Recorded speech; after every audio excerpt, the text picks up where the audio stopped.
Welcome to Heart with Anna. This is Anna Jaworski, and I hope you've been enjoying our spotlight on cardiac athletes. Today we have an extra special treat for you. For the very first time, we have an Olympic silver medalist on our program. I remember watching the Olympics every year with my family, and figure skating and gymnastics were my favorite sports to watch. When I found out that one of my favorite skaters had a cardiac condition, I was stunned. So today's program features 1992 silver medalist and fellow Texan, Paul-Wylie. Welcome to...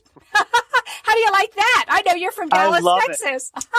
Yes, I was born in Dallas, and I have the distinction of being the first native Texan to win a Winter Olympic medal. So, oh my God. It's not easy to be the first Texan to do anything, right? That's for sure. Yeah. Oh my gosh, that's such an awesome statistic.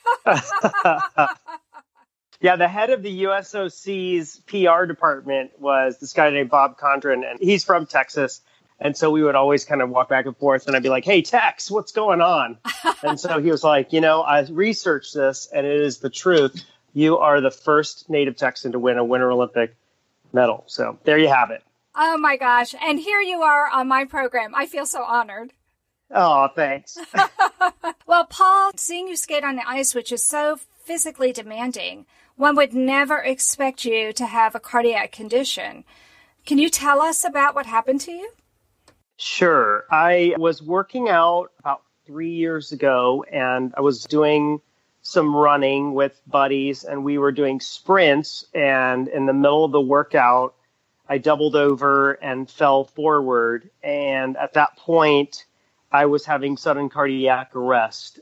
Luckily, a couple of my running buddies did CPR on me for the 6 minutes that it took for them to also communicate to get 911 and to get people to come. And they came very fast and tried to defibrillate me. That didn't quite work. So then they revived me with an injection of, I think it's epinephrine, into my shin. And so then I was put immediately into the ambulance and taken to the hospital. And they started to cool me in a process that's called therapeutic hypothermia. And so that basically kind of enables you to stabilize so that systems don't shut down, I guess. And then they did all the diagnostics. They did heart catheterization, and it didn't seem like there were any blockages at all. I had quite a healthy heart, but sudden cardiac arrest is one of those sort of silent killers, essentially, where your heart beats so fast that it can't pump the blood to your brain or to your muscles. And so at that point, you have very little time unless you're getting care. At any rate, I survived. I woke up from that event 2 days later. My wife had been sitting there in the hospital with my sneakers on her lap. Oh my gosh. Wow. So you woke up 2 days later. So they put you in a coma to try and stabilize you, to get your heartbeat back where it needed to be, and for the medications to go through your body. Is that what happened? Yes. And so I think that they discovered from people who had fallen through ice and things like that, that they did a lot better when they had this cooling going on in their body, because it kind of slowed all the systems down and let them get back to normal. Mm-hmm. I don't know the science behind it, but what I do know is that the doctors told Kate that how I came to would really kind of indicate how much damage had been done in my brain. Mm-hmm. And I don't know, she said that she had a lot of faith that things were going to be fine, but I can't imagine. I think that kind of tears me up inside thinking about her sitting there for 2 days. And, my brother-in-law was flying through Charlotte, got off the plane, came to the hospital, and watched overnight to give Kate a rest. I had all these tubes and machines, and you're essentially on life support at that point. So I was in the intensive care. Right. So when I came to, my first question to her was, health insurance. So I had been intubated and, I had a very raspy voice, but I'm just watching all of these people scurry around, I guess. And I'm thinking to myself, boy, howdy, I hope we've paid our health insurance premium. And then I couldn't figure out why it was that I had been put into an ambulance. So it was like, I said, well, how did I get here? What happened? Right. Well, they brought you over in an ambulance. Well, why an ambulance? That was expensive. I just passed out. She goes, well, it was a little bit more than passing out. So anyway, then they did all the tests and decided that it would be prudent to give me an ICD. So I have a Medtronic device that is both a defibrillator and a pacemaker. So if I ever got into the situation where my heart was in cardiac arrest, then it would shock me. Right. So that was a bit of an insurance policy. And so 9 days later, I went home and started to recover from that. And within probably 3 or 4 months, I was back skating. I did a performance. I did a performance on television. Wow. About 5 months later. And then I did a performance with Katya Gordieva to commemorate her husband's passing. I don't know if you remember Sergei Grinkov, but he passed away of a heart attack in our rehearsals at Stars on Ice. And so we were celebrating the 25th anniversary of that. So, I really got myself back into shape. And so I decided to try to run in the Medtronic Twin Cities 10-miler. And so I was a part of their Global Heroes, which was an incredible honor. So they had people from all over the world who had Medtronic devices come in. Well, not just Medtronic devices, but devices that keep them alive. Wow. And so some people ran in the marathon. And I mean, you would just not believe these people, so many more inspiring stories than I've ever heard from all over the world. And so it was really great. And I got in shape for that. And I did the 10-miler. But as I was preparing for that, I noticed that I was getting tightening in my chest. And so I was thinking to myself, okay, this isn't that great. Right, right. So I went to my GP and he listened and he said, I think you should get an EKG. And so we did that with a little ultrasound. And he said, you know what?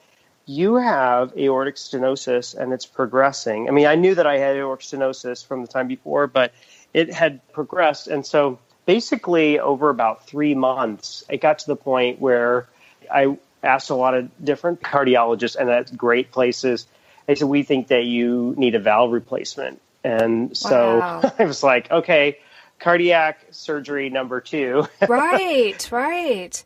And I went through a lot of research and soul searching to figure out, what was the appropriate step to take. And I sent my stuff off to several different places, and they said, we think you should do another stress echo and get the ultrasound done while you're exercising. And so I was on this bike, and then they were doing it. And then once those results came back, they said, you need to do this within the next 6 months. And so I said, okay. So I planned for the surgery. And then it was the question of, what kind of surgery do you get?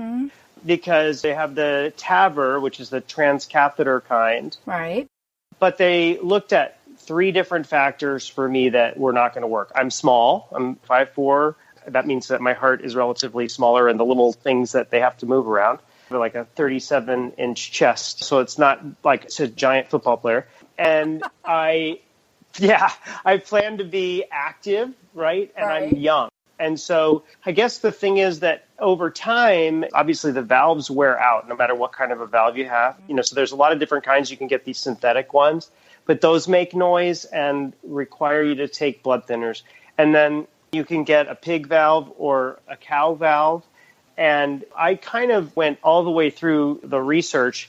The TAVR valves were not going to work for me because they were going to be too small for what I needed right now. Because once they wear out, they put the next valve in and then the next valve in, like Russian nesting dolls, And so they said, if we don't start with a large one, then it's not going to be big enough for you. So at any rate, I decided to go with the pig valve. And so it's a Medtronic unit as well. And so I had that open heart surgery done in April. And so I am still pretty much in the process of the recovery from that. I'm running again.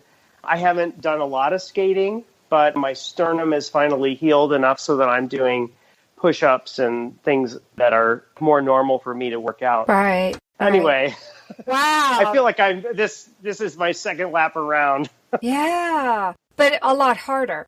This one has been. Yeah, actually. I don't know why, but I mean, I think because they break you open, and so it's that the open heart surgery part of it to come back from has been difficult. Right. Well, they don't have to crack your chest to put the ICD in because your heart has normal anatomy. My son was born with a congenital heart defect, but his heart structure isn't normal like yours is. So everything is more complicated for him. Oh, right. But yeah, when they have to spread that sternum to get to your heart, they're moving the ribs. It affects your back. It's amazing how many different muscles and parts of your body can hurt that probably, well, I don't know. You're a strenuous athlete, so you've probably hurt yourself a lot in the past. Well, I just, what I expected, and this is just classic me, right? I was thinking that it would be like when you get a new engine for your car, and then you're like, wow, this is awesome. I'm running a 5.5 minute mile now. I was never running faster than 7.5, but this is great. No, it didn't work that way. Nope. But the fact is that you can run, which is pretty amazing. It is amazing. I am so excited that you're here to help me promote awareness of heart defects, and especially something like this with the valve needing to be replaced. A lot of people don't think about that. They only think about a heart attack, and they don't think about the different ages that people can be affected. But like you said, a figure skater who died, and he was relatively young, as I remember. Yeah, he was 28. So, that was, and they just had won this competition where they took on all the other gold medalists that were skating still. And they were in the middle of a run through, but he had a complete blockage, right? And, you were mentioning, I was born with a bicuspid aortic valve, which is what sort of facilitated the aortic stenosis. And so it's like 1% of the population has it. It's a birth defect.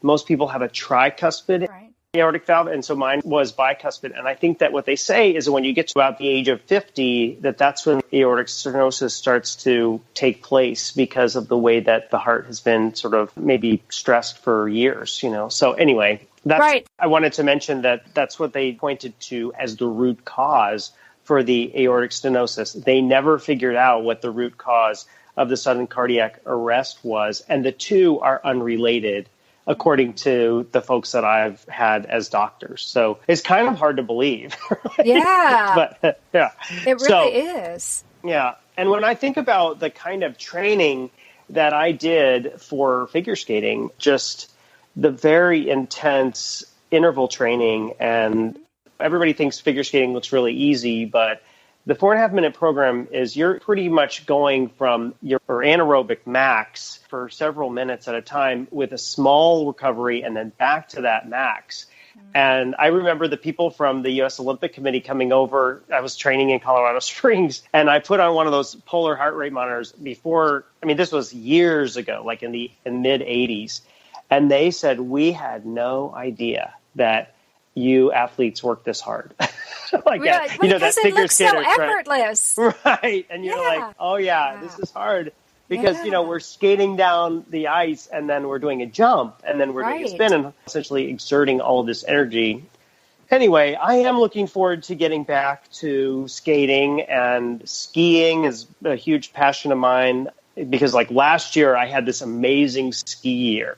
It was my big goal was to ski out west, and I skied this really tough run in Jackson Hole. And so I was like, okay, that's how it's going to go. And then I was like, okay, I'm doing this all before the surgery. So now I have to get myself back to that level. So I guess I have that same motivation, but I think you have to live within some limitations at some point. Right? Well, you do. And I'm amazed that you were able to skate as well as you did for as long as you did with a bicuspid aortic valve, because some people at a much younger age need to have some kind of repair done. It's interesting because I'm doing this cardiac athlete spotlight series right now, and the number one birth defect that we've talked about is bicuspid aortic valve. And I actually talked to a geneticist who said he thinks that about 3% of the population is born with a bicuspid aortic valve, because a lot of people are not diagnosed until they're in their 50s, just like you just said. Right. Well, it's interesting, too, because I went in and had a physical, and the guy listened to my heart, and he said, I hear a murmur,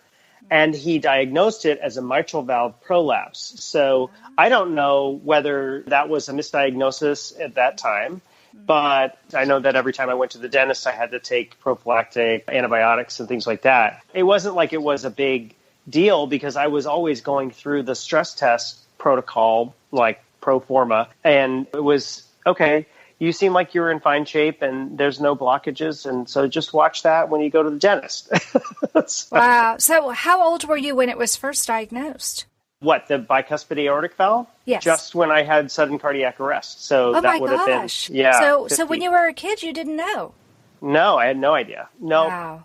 But we did the testing of all of our kids so that we could figure out whether they had it. Mm-hmm. And none of them do, which is great. That is great. Yeah, because I think that it does sort of mean that, you got to watch out for aortic stenosis in the future. Right, right.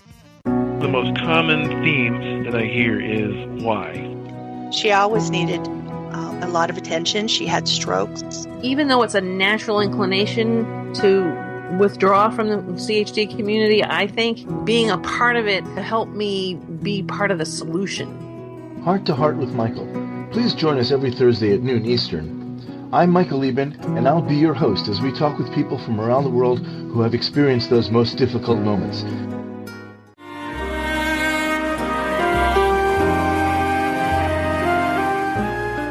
Home Tonight Forever by the Baby Blues Sound Collective. I think what I love so much about this CD is that some of the songs were inspired by the patients. Many listeners will understand many of the different songs and what they've been inspired by. Our new album will be available on iTunes, Amazon.com, Spotify. I love the fact that the proceeds from this CD are actually going to help those with congenital heart defects. Enjoy the music.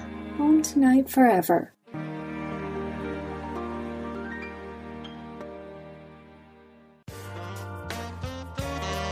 You are listening to Heart with Anna. If you have a question or comment that you would like addressed on our show, please send an email to Anna Jaworski at anna@hearttoheartwithanna.com. That's anna@hearttoheartwithanna.com. Now, back to Heart with Anna. So what does being a cardiac athlete mean to you, Paul? Well, I think it means that I am a resilient person and that I have been blessed with the medical treatment that enables me to get back out there to do the things that I love and to be active. And I'm not alone. I think when I look on the website and the Facebook pages and those kinds of things, and I think about the people that I ran the TC 10 miler with and the marathon, my global heroes friends, I am just encouraged because there's folks out there who are training. They'll write in and like, well, I got a shock last week, but I'm back running again, or whatever it is. Wow. And I just am so inspired by that. One of the guys, struggled with such bad arrhythmia that he would be shocked in the middle of just teaching school, which was, one of the things that he does. Yeah. So anyway, it was an incredibly inspiring moment when I got to meet those folks. And so I think of them a lot, when I'm out working out and thinking, I am really fortunate. I don't look at this and think like, wow, if only I didn't have this debilitating issue. I look at it as like, wow, I am so fortunate to have survived. I'm one of the less than 5% of people that are revived from sudden cardiac arrest out of the hospital and who make it. And most of the people have brain damage. You could argue that at some point I have brain damage, but I don't think I do. You don't sound like you do. No, right? You sound awesome. That's because my buddies were acting as my heart for 6 minutes. And the thing about CPR is that it seems daunting. It seems like you're going to make a mistake. And you just never know what kind of an impact that's going to make on the person. Even if they don't come back right away, you are getting oxygen to their cells and to their brain that will help them to maintain that brain so that they can have normal functioning going on. And so I encourage everyone I know to get the CPR training and also to work out with a buddy, to have their phone on them if they can. We have a group here in Charlotte called F3, which stands for Fitness, Faith, and Fellowship. It's a peer-led free workout. It's a movement here in Charlotte. There's probably 60 different workouts in this city. They're in Dallas, they're in Houston, they're in Nashville, they're all over. But in each one of those workouts, one of the requirements is that they have a phone on hand. And actually, a guy did pass away from a heart attack just recently in Houston. But they had a phone. They did whatever they could. I mean, he just had an incredibly blocked heart. But to have the precautions. And I think it's like anything else. I don't want people to be scared away from working out because these things do happen. Because working out is the number one thing that we can do to prevent heart disease problems. Exactly. So it's that, nutrition and sleep and having great relationships that are these indicators for having a good heart health. Mm-hmm. Yeah, I think that a lot of times people say, well, if a guy like you goes down in a workout, what hope do I have? And I say, don't look at me that way. Right? Please don't put me on that pedestal. No, but we're all unique. And I don't think that's a fair thing to say because you had a structural problem in your heart. And not everybody does. So you shouldn't be comparing yourself to one another. You can only compare yourself to yourself. And that's why I love the fact that you were extremely a top performer and you went down and instead of saying, well, I'll never be that again, you're working your way back up again. And I think that's amazing. Will you be writing for Lars Andrews' book about cardiac athletes? I would love to. Okay, great. Yeah. You just put me on the spot. Right? But he's looking for contributors to his second book. And Lisa, who is my director, is also contributing an essay to the book. And I love all the different inspiring athletes who have come on the show who are contributing to Lars's book because I think it will give a broader scope of the different kinds of heart defects that can affect people and heart conditions that can affect people. It's not just a heart attack. It's not just coronary heart disease. There are over 42 different kinds of congenital heart defects that can occur. So we're raising awareness with this program. I really appreciate you coming on the show today, Paul. Well, thank you so much for having me. This is great. It was really fun. Please come back next week when we'll be starting a brand new season. The theme for season 11 is Heart Warrior Siblings, and you are going to be inspired by the stories these siblings have to share. Until then, my friends, remember, you are not alone. Heart to Heart with Anna is a presentation of Hearts Unite the Globe and is part of the Hug Podcast Network. Hearts Unite the Globe is a non-profit organization devoted to providing resources to the congenital heart defect community to uplift, empower, and enrich the lives of our community members. If you would like access to free resources pertaining to the CHD community, please visit our website at www.congenital-heart-defects.com for information about CHD, the hospitals that treat children with CHD, summer camps for CHD survivors, and much, much more.